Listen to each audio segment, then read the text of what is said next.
All right, lift off and the clock has started. Hey everyone, I'm Tom June. Now, as an aside to my regular space news video, this piece of news from this week deserves a video unto itself. On Wednesday, the 24th of May 2023, depending on your time zone around the world, the news came out that Virgin Orbit, Richard Branson's air-to-space launch system company, was officially pronounced life extinct. In what was a shock to many of us, Virgin Orbit were not sold as a whole. In fact, they were asset stripped, divvied up into many little chunks in what is a crying shame for a company that was only 6 years old. Virgin Orbit 2017 to 2023 died at the age of 6, killed to death by a faulty fuel filter. But that's not the whole story, is it? So let's dive into it and see who Virgin Orbit have been sold off to, and ultimately let's see what has caused their demise. Now, for a company that was valued at a little over $3 billion just a few years ago, when they first had grand ideas of being publicly traded, Virgin Orbit have been sold in their many pieces for a combined $34 million. Yeah, $34 million. That is just over 1% of that valuation from a few years ago, and I think that tells a tale unto itself as to the state that that company was in at the time of this sale here. So who got what? Well, Virgin Orbit's main production facility, which is located in Long Beach, California, has been bought by Peter Beck's Rocketlab for about $16 million. Now, this move makes total sense because Rocketlab's US headquarters is literally around the corner. Now, Rocketlab are working on their Neutron rocket, their next generation launcher, and the bigger brother to the Electron. So the acquisition of this production facility, and crucially all of the contents that's inside, makes perfect sense to me. They're basically upgrading their production capabilities twofold here. Furthermore, both Virgin Orbit and Rocketlab use carbon composite components in their rockets, and what Rocketlab are acquiring are all of Virgin Orbit's 3D printers, and crucially these next generation scanners that they've got that can detect microfractures to the nth degree in the carbon composite weave. So this is really cool stuff and really vitally important stuff that Rocketlab are acquiring here. But here's another thing as well. The engine they're developing for the Neutron, the Archimedes, that 700 kilonewton gas generator liquid oxygen engine, is similar in size to Virgin Orbit's Newton 3 first stage engine from Launcher 1.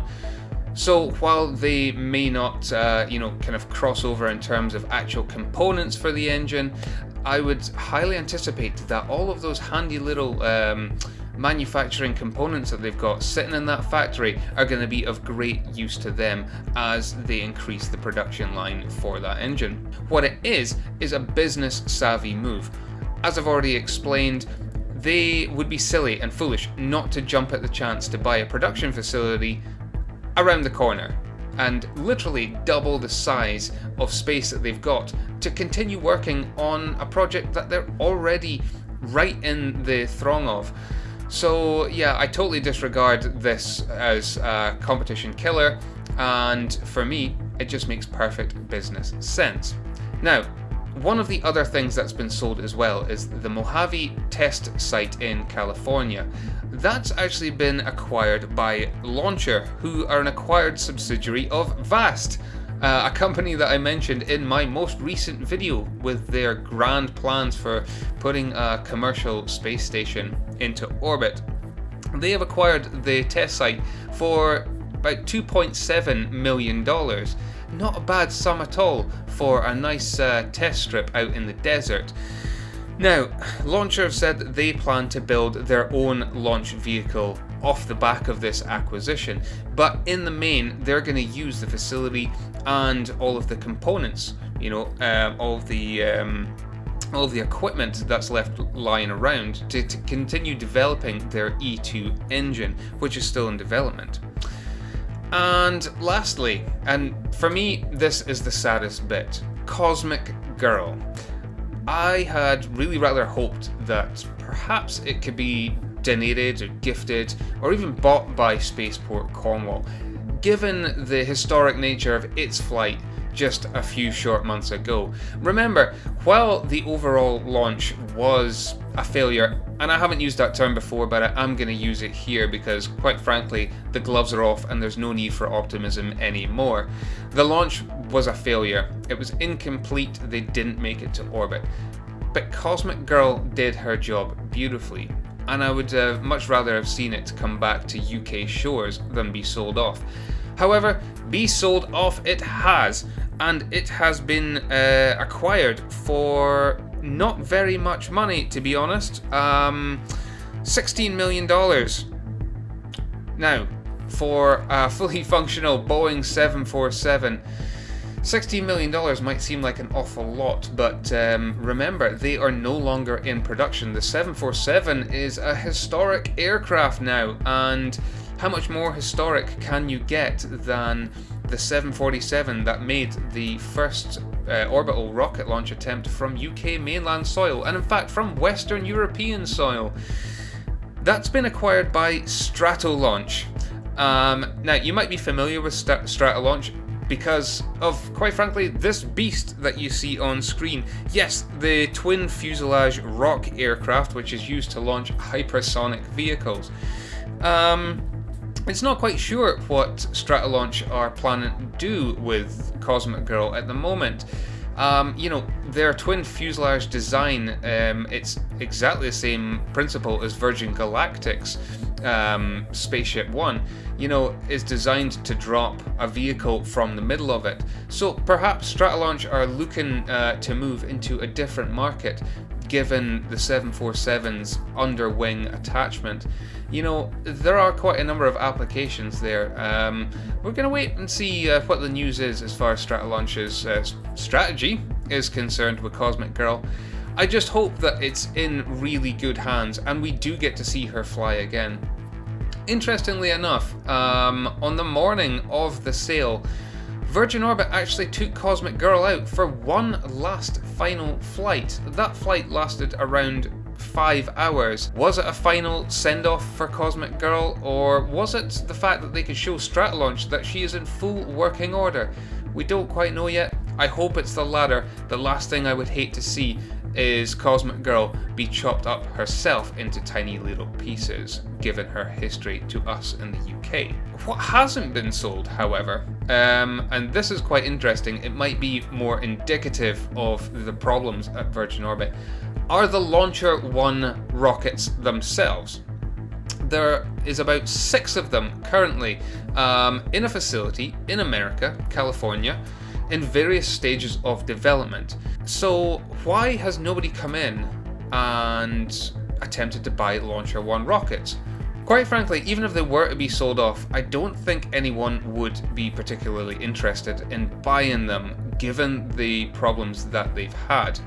Now, obviously, a couple of videos ago, I did mention that they went through a pretty rigorous test campaign to figure out exactly what went wrong with the UK launch.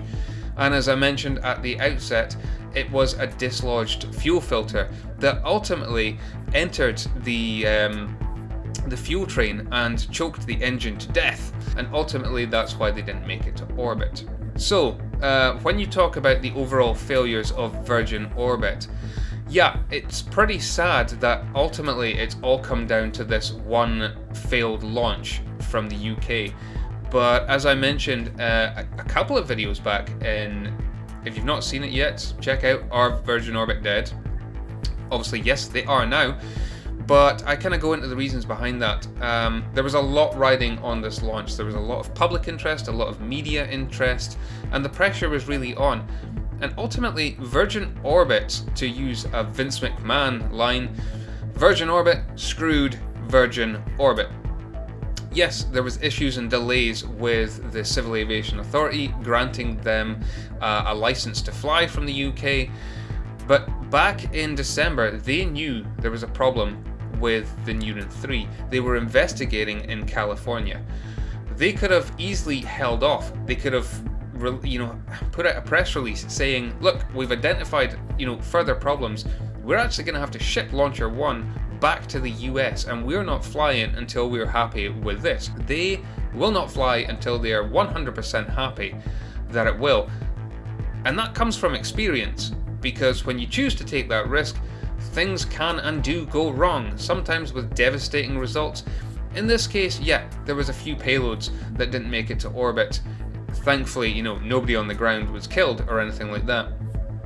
But it showed a slight recklessness, maybe impatience. Maybe it was media and public pressure, pressure from within the industry to get this launch off the ground for the UK. I don't think we'll ever fully know. Poor decision making, bad management. What chance does any company have, regardless of whether you're in aerospace or not? And I think ultimately that's what's killed Virgin Orbit here. Also, Virgin Orbit are a company that were, quite frankly, not making any money. And that's why people don't want Launcher 1. That is a rocket that ultimately, yeah, there were 4 successful flights.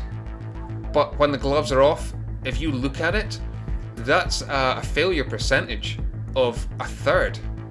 A third of their launches have failed to make it to orbit. If that was stretched out over a couple of hundred launches, that might be pretty devastating. And at face value, 2 out of 6 ain't bad. But when it comes to a company trying to turn a profit, it was extremely bad for them.